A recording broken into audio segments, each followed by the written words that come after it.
அனைவருக்கும் வணக்கம். நம்ம இன்னைக்கு இந்த வீடியோவில் திருக்குறளில் அதிகாரம் 13 அடக்கமுடைமை, அதை பற்றி பார்க்கலாம். திருவள்ளுவர் திருக்குறளில் 3 பிரிவை பிரிச்சிருக்கிறாரு. அறத்துப்பால், பொருட்பால், இன்பத்துப்பால் அப்படின்ட்டு. நம்ம அறத்துப்பாலை பார்த்துட்ருக்குறோம். அறத்துப்பால் 4 பிரிவை பிரிச்சிருக்கிறாரு. பாயிரம், இல்லறவியல், துறவரவியல், ஊழியல். பாயிரம் ஒரு 4 அதிகாரம், இல்லறவியல் 20 அதிகாரம், துறவரவியல் 13 அதிகாரம், ஊழியல் 1 அதிகாரம். மொத்தம் அறத்துப்பாலுக்கு 38 அதிகாரம் விட்டுருக்கிறார். இந்த இல்லறவியலுக்கு மட்டும் 20 அதிகாரம். அதில் 5வது அதிகாரம் இல்வாழ்க்கை, 6 வாழ்க்கை துணை நலம், 7 மக்கட்பேறு, 8 அன்புடைமை, 9 விருந்தோம்பல், 10 இனியவை கூறல், 11 செய்நின்று அறிதல், 12 நடுவுநிலைமை. எல்லாத்துக்கும் தனித்தனியாக வீடியோ போட்டிருக்கோம். இது இல்லாமல் பாயிரம், அதில் ஒரு 4 அதிகாரம், அந்த 4த்துக்கும் தனித்தனியாக வீடியோ போட்டிருக்கோம். பார்க்காதவங்க ஸ்பிரிச்சுவல் அருள் அப்படிங்கிற யூடியூப் சேனலில் போயிட்டு இந்த எல்லா வீடியோவும் எல்லா அதிகாரத்தையும் பார்த்துக்கலாம். இன்றைக்கி நம்ம பார்க்க போகிறது அதிகாரம் 13 அடக்கமுடைமை. வாங்க திருவள்ளுவர் 13வது அதிகாரம் அடக்கமுடைமையில் என்ன சொல்கிறார் பார்க்கலாம். அதிகாரம் 13 அடக்கமுடைமை. அடக்கமுடையவராக இருத்தல், அடக்கமாக இருக்க வேண்டும் அப்படின்னு வலியுறுத்துறார். அப்படி அடக்கமாக இருந்தால் நம்மளுக்கு அது புகழை தரும் அப்படிங்கிறார். அதே அடங்காமல் இருந்தால், அடக்கமாக இருந்தால் புகழை தரும், அடங்காமல் வந்தால் துன்பம் வரும், நரகத்தில் போய் தள்ளிவிடும் அப்படிங்கிறார். அடக்கம்தான் சிறந்த செல்வங்கிறாரு.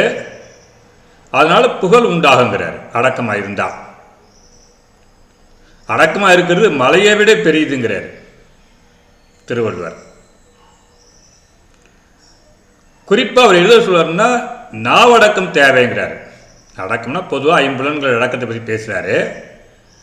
அதில் இந்த அதிகாரத்தில் நாவடக்கம் ரொம்ப முக்கியம். ரொம்ப அதிகமாக பேசி பிரச்சனையில் மாட்டிக்கக்கூடாது. அதனால் நாவடக்கம் எல்லாத்துக்கும் முக்கியம் அப்படின்னு நாவடக்கத்தை பற்றியும் பேசுகிறாரு. அடக்கமாக இருந்தால் இருக்கிறது தான் தர்மம், அதுதான் அறம். அப்படி இருந்தால் அந்த அறம் தர்மம் நம்மளை தேடி வரும் அப்படின்னு நம்மளை அடக்கமாக பணிவாக இருக்குன்னு அப்படின்னு அதிகாரம் 13 10 குறள் மூலிமா இதை வலியுறுத்துகிறார். இந்த அதிகாரத்தில் இந்த 10 குறள் மூலிமா அவர் சொல்ல வர்ற கருத்து என்னன்னா, அடக்கமாக இருங்கள், பணிவாக இருங்கள், குறிப்பாக நாவடக்கத்தோடு இருங்கள் அப்படின்னு திருவள்ளுவர் நம்மளுக்கு அறிவுறுத்துகிறார். வாங்க ஒரு குறளாக பார்க்கலாம் அவர் என்ன சொல்கிறாருன்ட்டு. திருக்குறள் இல்லறவியல் அதிகாரம் 13 அடக்கமுடைமை, அடக்கமுடையவராக இருத்தல். 121வது குறள். அதாவது 12 அதிகாரம் முடிஞ்சு 120 குறள் முடிஞ்சு போச்சு. இப்போ 121வது குறள். அடக்கம் அமருள் உய்க்கும், அடங்காமை ஆறிருள் உய்த்துவிடும். அடக்கமாய் இருத்தல் புகழை தந்து தேவருலகில் சேர்க்கும், அடங்காமை தீராத துன்பம் தந்து நரகத்தில் தள்ளிவிடும். அடக்கமாக இருந்தால் புகழடைஞ்சி தேவலோகம் போகலாம், சொர்க்கம் போகலாம். அதே அடங்காமல் இருந்தால் துன்பம் தான் வரும், கஷ்டம்தான் வரும், கடைசியில் நரகம்தான் போயாகணும் அப்படின்னு 121வது குறள் மூலிமா அடக்கமாக இருக்கனுடைய சிறப்பை சொல்கிறார். 122 காக்க பொருளா அடக்கத்தை ஆக்கம் அதனின் உங்கு இல்லை உயிர்க்கு. அடக்கத்தை சிறந்த பொருளாக கருதி போற்றி பாதுகாக்க வேண்டும். அதைவிட சிறந்த செல்வம் வேறில்லை. அடக்கங்கிறத ஒரு பண்பாக நினச்சி ஒரு இயல்பாக நினச்சி அதை போற்றி பாதுகாக்க வேணும். அதுதான் சிறந்த செல்வம், அதை விட சிறந்த செல்வம் இல்லை அப்படின்னு நம்ம பணிவாக அடக்கமாக இருக்குங்கிறத 122வது குறள் மூலிமா வலியுறுத்துகிறார். 123 செறிவு அறிந்து சீர்மை பயக்கும் அறிவு அறிந்து ஆற்றின் அடங்க பெறின். அறிய வேண்டியதை அறிந்து நல்வழியில் அடக்கத்தோடு வாழ்ந்தால் பிறரால் அப்பண்பு போற்றப்பட்டு புகழ் உண்டாகும். அடக்கத்தோடு வாழ்ந்தால் அந்த பண்பு இயல்பு பிறரால் பாராட்டப்பட்டு நமக்கு புகழ்தான் உண்டாகும் அப்படின்னு சொல்கிறார் 123வது குறளில். 124 நிலையில் தெரியாது அடங்கியான் தோற்றம் மலைனும் மானப்பிரிது. தன் நிலையில் இருந்து சிறிதும் மாறாது அடக்கமுடன் வாழ்வனுடைய பெருமை மலையை விட பெரியது. அடக்கத்தோடு வாழ்கின்ற பெருமை பெரிய மலையை விட பெரியது அப்படின்னு 124வது குறள் மூலிமா சொல்கிறார். 125 எல்லாருக்கும் நன்றாம் பணிதல் அவர் உள்ளம் செல்வர்க்கே செல்வம் தகைத்து. அடக்கமாய் இருத்தல் அனைவருக்கும் சிறப்பை தரும். அவ்வடக்கமானது செல்வந்தரிடம் இருந்தால் அது அவருக்கு மேலும் ஒரு செல்வமாகும். அடக்கமாக இருந்தால் சிறப்பு உண்டாகும், சிறப்பை தரும்.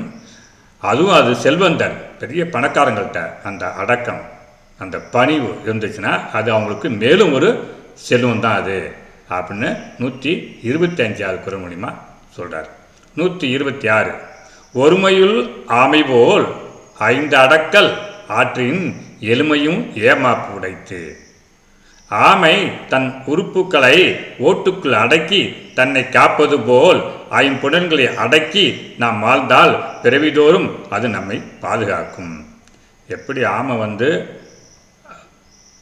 தன்னுடைய உறுப்புகளை எல்லாத்தையும் அந்த ஓட்டுக்குள் அடக்கிக்கிறதோ அதே போல் நாமளும் அந்த 5 புலன்களை 5 பொறிகளை அடக்கி வாழ்ந்தோம்னா பிறவிதோறும் அது நம்மை காப்பாற்றும் அப்படின்னு 126வது குறள் மூலிமா சொல்கிறார்.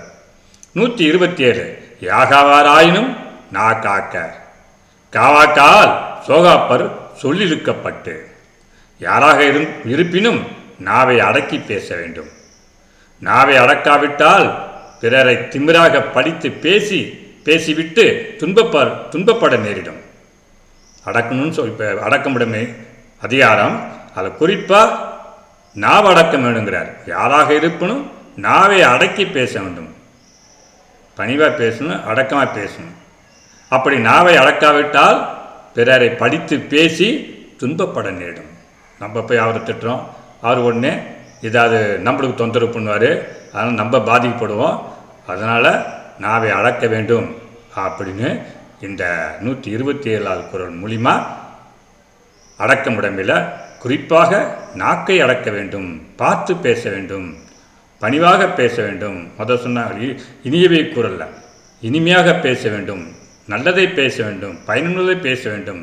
அதுக்கு தான் இந்த நாக்கை பயன் பண்ணணும் அப்படின்ட்டு இங்கே 127வது குறளில் நாக்கை அடக்கமாக வைத்து நல்லதை பேசுங்கள் அப்படின்னு வலியுறுத்துகிறார். 127 128 ஒன்றானும் தீச்சொல் பொருள் பயன் உண்டாயின் நன்று ஆகாது ஆகிவிடும்.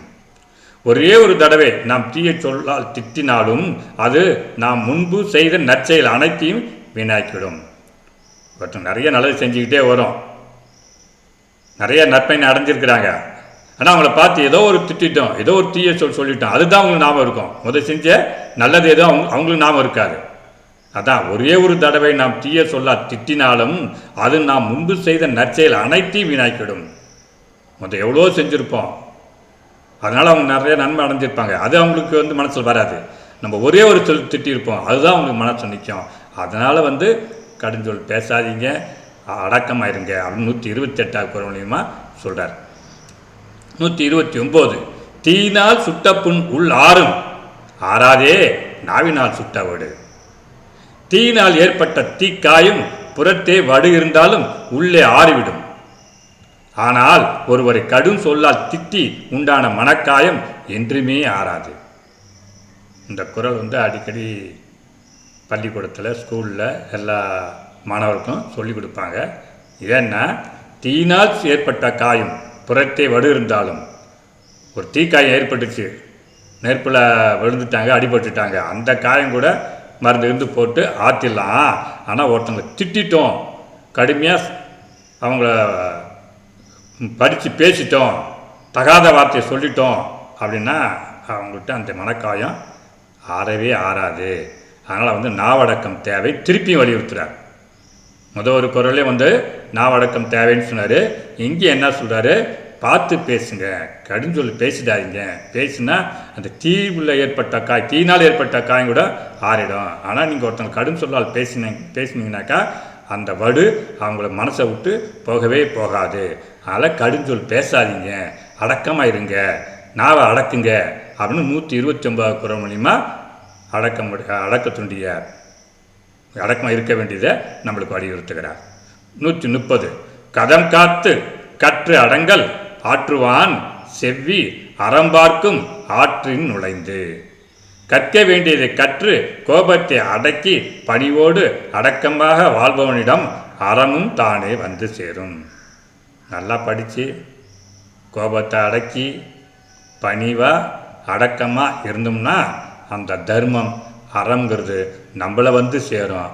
நம்ம போய் அறத்தை செய்ய தேவையில்லை, தர்மம் செய்ய தேவையில்லை, இதை கடைப்பிடிச்சாவே போதும். அதாவது கற்க வேண்டியதை கற்று கோபத்தை அடக்கி அடக்கமாக இருந்தால், பணிவாக இருந்தால் அந்த அறமே தர்மமே நம்மளை தேடி வரும் என்று அடக்கமுடைமை அதிகாரம் 13 நம்ம பணிவாக இருக்கணும், அடக்கமாக இருக்கணும், நாவை அடக்க வேண்டும் என்று திருவள்ளுவர் வலியுறுத்துகிறார்.